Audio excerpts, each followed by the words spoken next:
Bien, dentro de los parámetros de centralización, en el estudio del peso de los bebés, vamos a hallar en este caso el segundo parámetro de centralización, en concreto la mediana.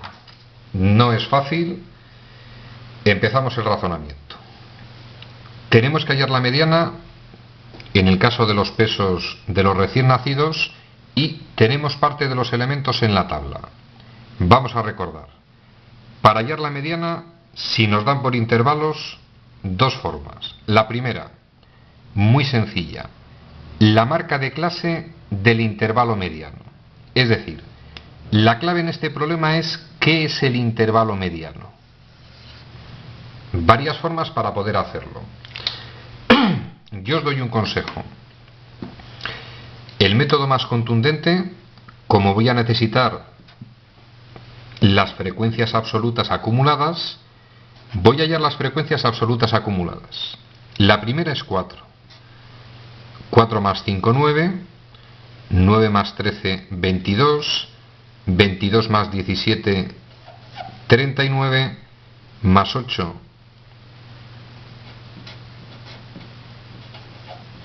La última 50. Es evidente, había 50 bebés.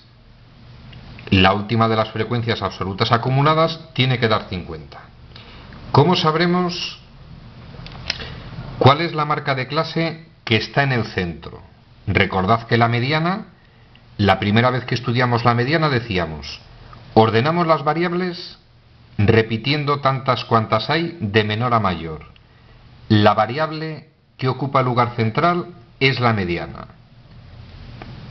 Podría darse la circunstancia de que fueran dos variables. Sumábamos y dividíamos entre dos. Pues bien, si me lo dan por intervalos, en el fondo es el mismo rollo.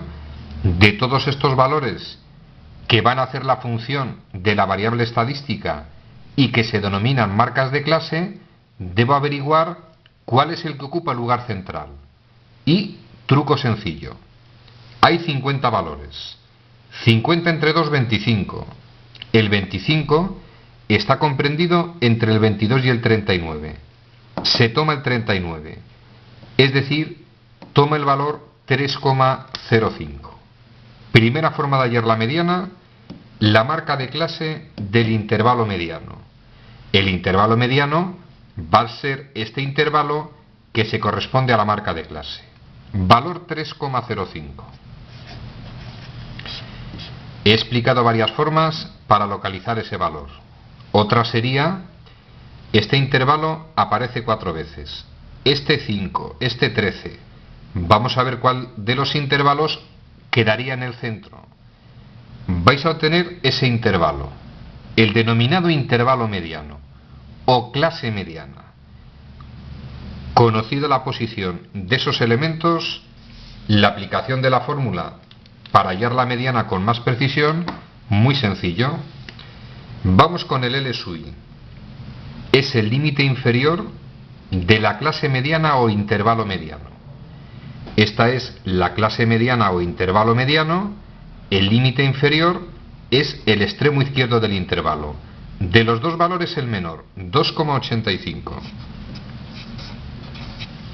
N, sumatorio de las F sub i, lo mismo que N, valor 50. 50 entre 2, esa expresión valdría 25. Menos F mayúscula. Se trata de una frecuencia absoluta acumulada y va a ser la anterior al intervalo mediano. Esta sería la frecuencia absoluta acumulada, la anterior, dado que pone menos 1, en este caso tomamos el 22. F minúscula sub m sub e, frecuencia absoluta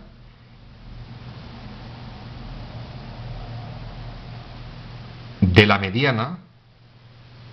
F minúscula sub m sub e, m sub e simboliza la mediana, F minúscula su correspondiente frecuencia absoluta, valor 17, multiplicado por c, amplitud del intervalo mediano. En todos los estudios estadísticos que hemos hecho, aunque no siempre pasa, Las amplitudes de los intervalos siempre es la misma. La amplitud diferencia entre los extremos. Si hago la diferencia de los extremos del intervalo mediano, 3,25 menos 2,85, 0,4.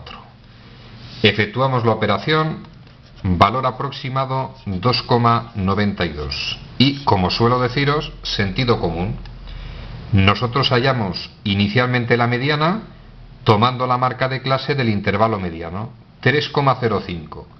Para hacerlo con más precisión, aplico la formulita.